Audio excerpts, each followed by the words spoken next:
靠实力强行冲，我不精通时间法则。想逃，你逃得掉吗？我能瞬。好强的能！这里才经历过一场大战。在哪儿？毁灭六方御剑内一名人类借助。 成功击杀了一名风王初等部，可惜困不住我，逃不掉了。三阵穿梭宇宙，星幻王。Halo kalian semua, selamat datang di channel Donghua Master. Bagaimana kabar kalian semua? Mimin harap kalian semua baik-baik saja. Dan pada video kali ini kita akan melanjutkan alur cerita dari serial Donghua Solesar episode ke-186.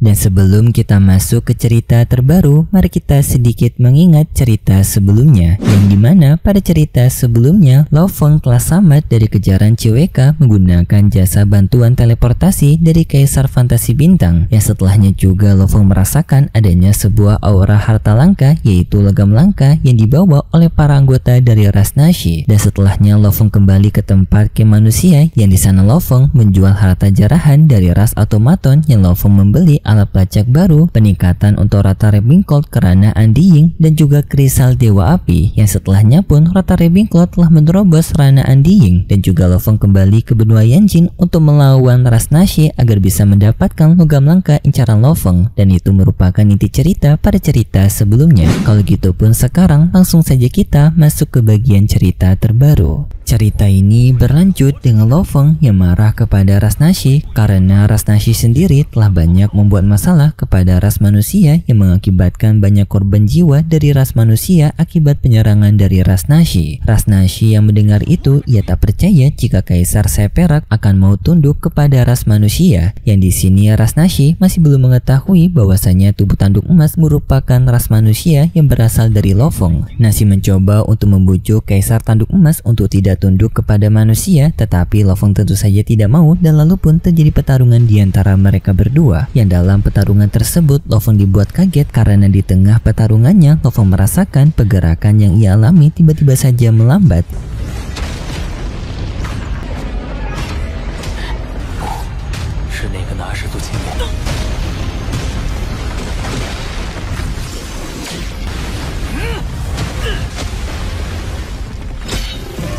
Yang membuat Lo Feng menyadari bahwasannya ras Nashi ini memiliki pemahaman hukum waktu, yang sampai membuat Lo Feng terjebak di kepungan dari rombongan ras Nashi tersebut, yang Lo Feng pun langsung menggunakan teknik dari strike attack membuat Lo Feng bisa bergerak cepat dan menghabisi salah satu dari mereka menggunakan sayap Shawu. Tetapi setelahnya Tuan Muda Nashi tersebut menggunakan teknik pemahaman hukum waktunya untuk menjebak Lo Feng ke dalam domain waktu, yang seketika membuat Lo Feng tidak bisa bergerak.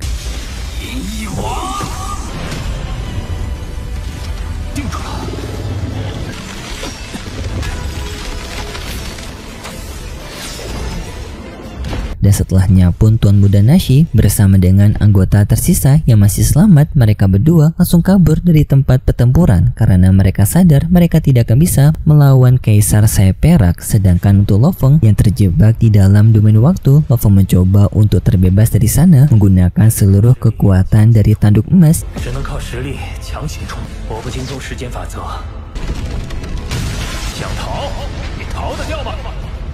Yang singkatnya Lo Feng bisa keluar dari domain waktunya Tuan Muda Nashi. Lo Feng juga menyadari para anggota ras Nashi tersebut telah kabur melarikan diri, yang untungnya Lo Feng tetap bisa untuk melacak mereka karena Lo Feng yang bisa merasakan aura keberadaan harta karun yang disimpan oleh ras Nashi tersebut. Tetapi pada saat ini Lo Feng menyadari kalau ras Nashi itu memahami pemahaman hukum waktu, yang artinya Lo Feng tidak bisa untuk melakukan penyerangan secara terbuka, yang nantinya malah para anggota ras Nashi itu bisa lagi lagi untuk menghentikan pergerakan Lo Feng yang akan malah semakin merepotkan. Dan Lo Feng di sini memiliki sebuah ide yang singkat cerita 9 hari telah berlalu yang kini tanpa Ras Nashi yang masih mencoba untuk melarikan diri dari kejaran Kaisar Sayap Perak, yang pada saat ini Ras Nashi itu mengira bahwasanya Kaisar Sayap Perak telah berhenti untuk mengejar dirinya karena ia sudah tidak bisa merasakan keberadaan dari Kaisar Sayap Perak tersebut. Yang lalu pun Ras Nashi itu beristirahat dengan ia mengeluarkan pesawat luar angkasanya, yang pesawat ini juga memiliki tempat pelindungan yaitu kabin kelas G yang terbuat dari logam kelas G yang merupakan logam tingkatan lebih tinggi daripada kelas F. Dan sebagai perbandingan, pesawat Lo Feng masih berada di kelas F, yang artinya pesawat dari Ras Nashi ini lebih kuat daripada pesawatnya Lo Feng. Yang lalu pun Ras Nashi itu bersembunyi di dalam sebuah danau, tetapi tanpa disadari oleh Ras Nashi tersebut, ternyata pesawat Lo Feng juga telah menemukan keberadaan dari Ras Nashi itu yang bahkan tepat berada di atas udara dari danau tersebut. Dan karena Lo Feng telah meningkatkan alat pelacaknya, membuat keberadaan pesawat Lo Feng tidak dideteksi oleh pesawatnya Nashi. Yang hal ini menguntungkan bagi Lo Feng karena bisa melakukan penyerangan diam-diam kepada Ras Nashi itu. Yang Lo Feng pun langsung melakukan penyerangan kepada Ras Nashi itu, yaitu dengan Lo Feng menyuruh kepada Alina untuk mempersiapkan para serangga Zerg, yaitu melakukan serangan laser gabungan. Alina menerima perintah tersebut, yang lalu pun para serangga Zerg mempersiapkan serangan mereka, yang lalu pun serangan laser ditembakkan ke arah dari pesawatnya Nashi.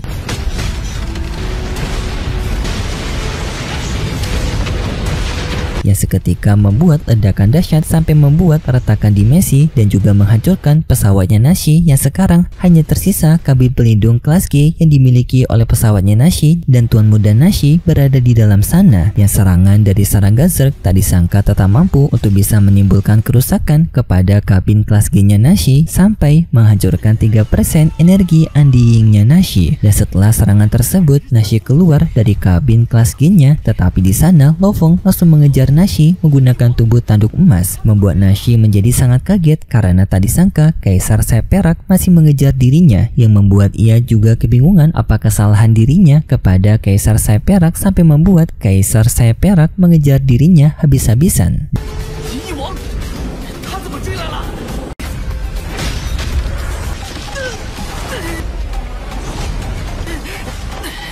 Dan setelahnya Lo Feng menyerang Nashi menggunakan tubuh tanduk emasnya, dan Nashi mencoba untuk menghentikan pergerakan Lo Feng menggunakan serangan waktunya, tetapi sekarang tanduk emas mampu untuk menghindari semua serangan itu. Sekaligus juga dengan kekuatan dari sayap Shawu membuat tanduk emas bisa bergerak lancar di dalam retakan dimensi ini, yang bahkan pertarungan mereka semakin sengit sampai membuat turbulensi dimensi yang membuat mereka berada di tempat kekosongan berwarna putih.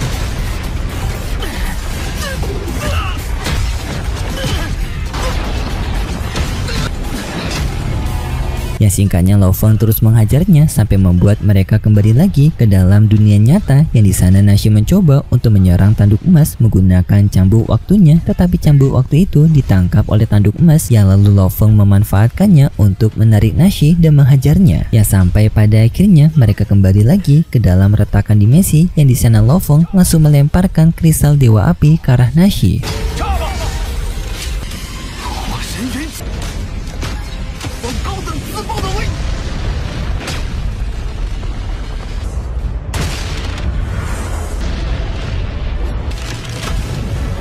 Yang lalu pun muncullah ledakan yang sangat kuat, yang di sana Nashi mencoba untuk melindungi dirinya gunakan kabin kelas G, tetapi di sana Nashi menyadari kalau kristal dewa api itu merupakan kristal dewa api kualitas tinggi yang bisa menimbulkan ledakan setara dengan Undying Emperor, membuat Nashi menyadari kalau ia tidak akan bisa selamat, dan tanduk emas sendiri menggunakan sayap Shawu untuk bisa melindungi dirinya. Dan karena Nashi menyadari dirinya tidak akan bisa selamat, Nashi pun memutuskan untuk semakin memperkuat ledakan ini, yaitu dengan meledakan dirinya sendiri yang menimbulkan dua daya ledak setara ranah Undying Emperor secara bersamaan. Yang ledakan tersebut juga menimbulkan kekacauan retakan dimensi di berbagai tempat yang berbeda, yang bahkan ledakan tersebut juga dideteksi oleh pihak lainnya, termasuk adanya seseorang yang mencoba untuk mencari keberadaan Lo Feng. Dan untungnya Lo Feng selamat dari ledakan tersebut berkat pelindungan dari sayap Shawunya. Dan setelahnya Lo Feng pun juga mendapatkan cincin penyimpanan Nashi, yang di dalam cincin ini Lo Feng sudah tidak sabaran untuk melihat logam langka apa yang telah memanggil dirinya. Tetapi sebelum Lo Feng sempat untuk melihat cincin penyimpanannya Nashi, di sana Lo Feng telah merasakan adanya keberadaan seseorang yang telah mendekati dirinya.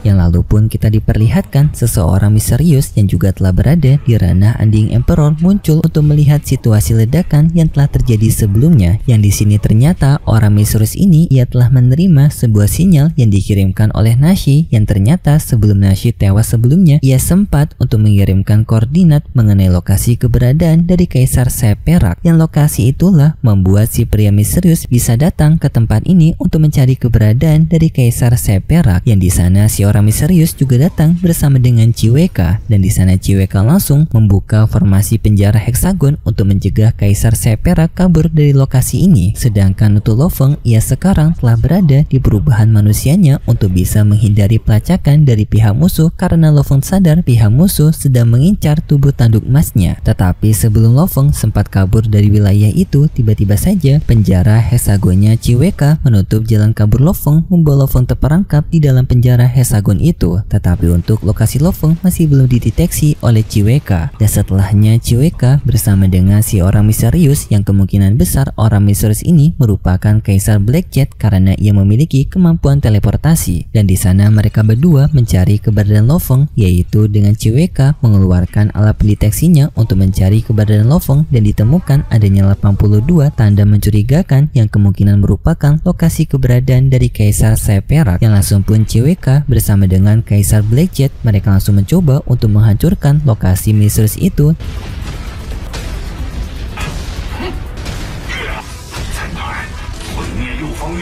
Yang singkatnya, semua lokasi misterius telah dihancurkan, tetapi mereka masih belum bisa menemukan lokasi keberadaan dari Lo Feng. Hal ini membuat Chiweka kesal, yang ia langsung memberikan ledakan dahsyat di dalam penjara heksagon. Yang ledakan tersebut sudah setara dengan biaya dari ledakan diri dari ranah Undying Emperor. Tetapi hasilnya tetap saja Chiweka tidak berhasil untuk menarik keluar Kaisar Sayap Perak, yaitu Lo Feng. Ia ternyata bersembunyi di dalam batu, atau lebih tepatnya bersembunyi di dalam tubuh dari klan Mosha yang menyamar menjadi batu. Lo Feng di sana juga cukup kaget karena Chiweka yang berani untuk mengeluarkan biaya besar hanya untuk memburu dirinya saja. Tetapi Chiweka ia masih belum menyerah, yang dimana ia mengeluarkan persenjataan lasernya dengan formasi jaring yang untuk bisa menyerang seluruh wilayah yang berada di dalam penjara heksagon. Yang serangan laser itu berhasil mengenai tubuh klan Mosha, yang juga membuat pertahanan dari persembunyian Lo Feng juga ikut goyah, membawa Lo Feng sadar ia tidak bisa untuk bersembunyi dalam waktu yang lama. Tetapi secara bersamaan kita berpindah ke lokasi dari sebuah tempat yang berbeda, yang dimana tempat ini merupakan tempat dari alien Xinhong.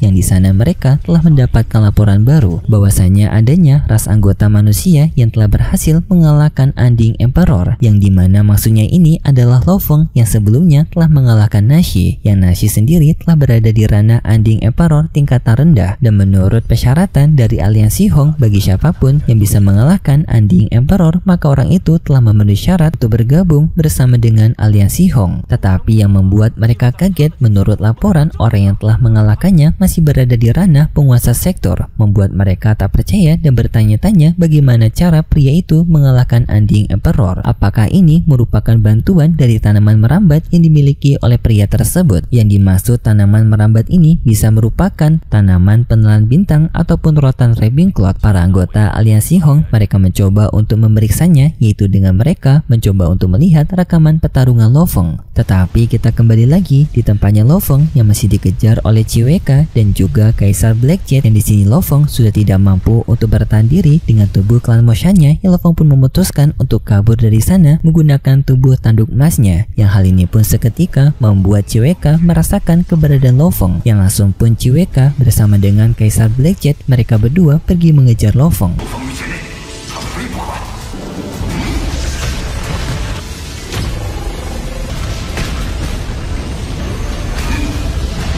yang di saat bersamaan juga senjata lasernya Chiweka menyerang Lo Feng secara bertubi-tubi membuat Lo Feng tidak bisa untuk berfokus kabur dan ia harus membagi fokusnya untuk juga menghindari serangan lasernya Chiweka. Lo Feng pun meningkatkan pelariannya, yaitu dengan Lo Feng meningkatkan kekuatan sayap Shawu.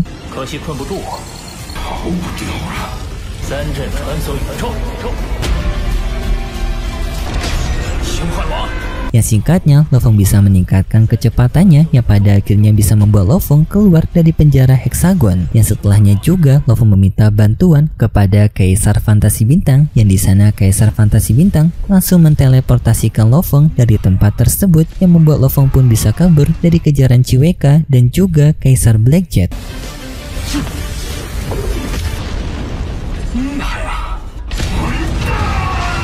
Tetapi setelah itu ceritanya bersambung, dan pada cerita kali ini ada sedikit perbedaan dengan versi novel, yang dimana di versi novel Lo Feng sendiri dikejar oleh 3 Undying Emperor, dan untuk Donghuanya ternyata hanya dikejar oleh 1 Undying Emperor, yaitu Kaisar Blackjet ini. Yang sedangkan di versi novel dijelaskan kalau Lo Feng dikejar oleh 3 Undying Emperor, yang dimana adanya Kaisar Blackjet, lalu Kaisar Dead Spirit, dan yang terakhir Kaisar Blackgrass. Dan di sini Mimin tidak mencoba untuk membandingkan mana yang lebih bagus, tapi Mimin hanya kasih informasi saja. Dan seperti biasa kita akan melanjutkannya lagi untuk cerita terbaru di minggu depan besok. Tetapi bagi kalian yang tidak sabaran bisa tunggu konten spoilernya di Donghua Singkat. Kalau gitu pun terima kasih buat kalian semua yang sudah menonton video ini sampai akhir. Jika kalian suka dengan video kali ini bisa beri like serta subscribe, dan sampai jumpa di video selanjutnya. See ya.